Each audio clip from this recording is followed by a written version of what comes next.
नमस्कार। मैं संजय पांडे और आप देख रहे हैं समाज की बात। यूपी में शराब की दुकान की चाहत रखने वालों को बाबा जी ने लूट लिया।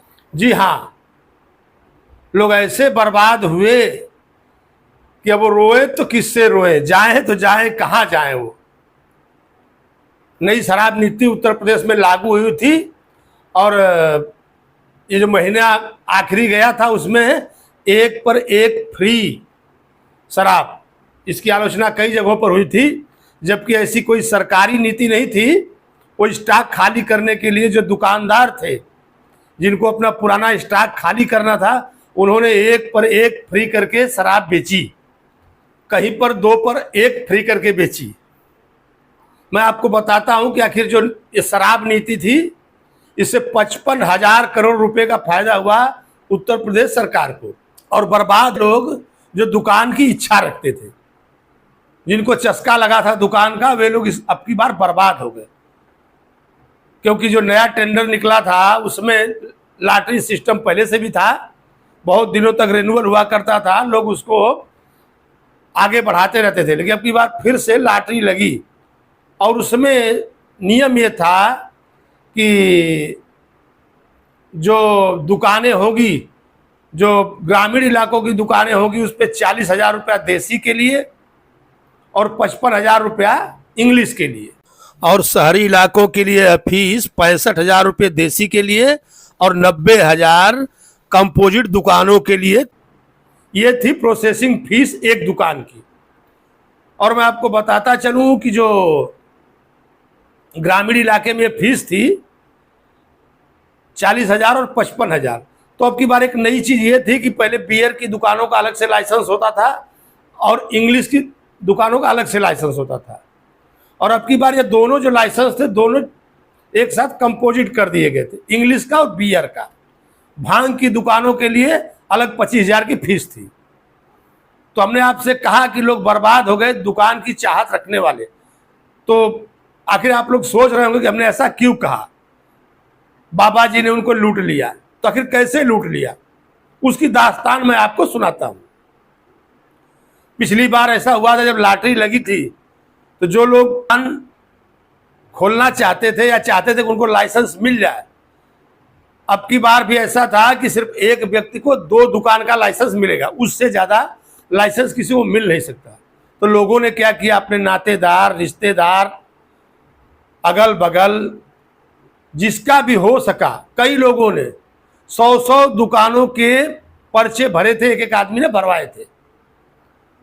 और अगर देखा जाए तो उसमें प्रति दुकान ये जो 40,000 और 45,000, 90, 95 और बाकी जो फुटकर खर्चे थे मिला के लाखों रुपया खर्च हुए थे। सिर्फ 2 दुकान के लाखों रुपए खर्च हुए थे। और किसी किसी की किस्मत जगी तो किसी को 1-2 दुकान मिल गई और किसी किसी को एक भी दुकान नहीं मिली और उसके कम से कम 90 से 95 लाख रुपए बर्बाद हो गए। वो चले गए सरकारी खजाने में और उत्तर प्रदेश हुआ शराब से मालामाल।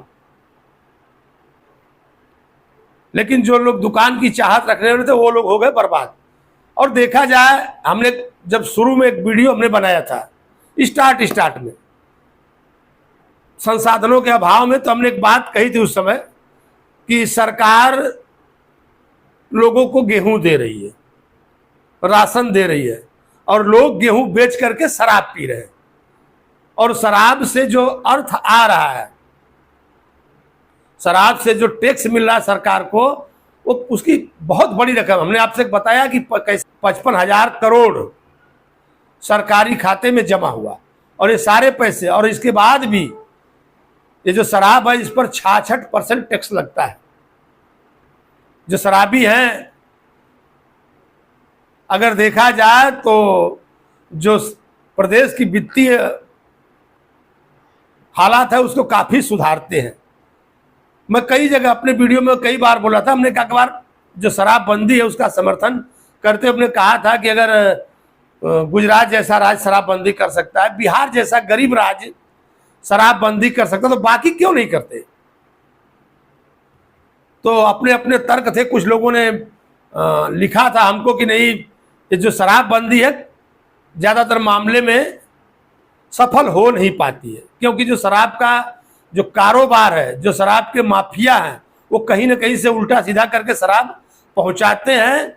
शराब पीने वालों को शराब मिल जाती, भले ही महंगी मिलती है, और नुकसान होता है प्रदेश का। उसके चक्कर में जो प्रदेश सरकार है उसका राजस्व मारा जाता है, पीने वालों को शराब भी मिलता है और पिलाने वालों की कमाई भी बढ़ती है।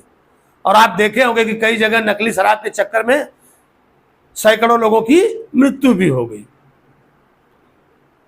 तो शायद हो सकता है कि जब इसके आगे कभी लाइसेंस के लिए प्रोसेसिंग फीस भरनी पड़े तो लोग संभाल के भरे, क्योंकि अब की बात लोगों के आंसू पोछे से पोछे नहीं जा रहे हैं,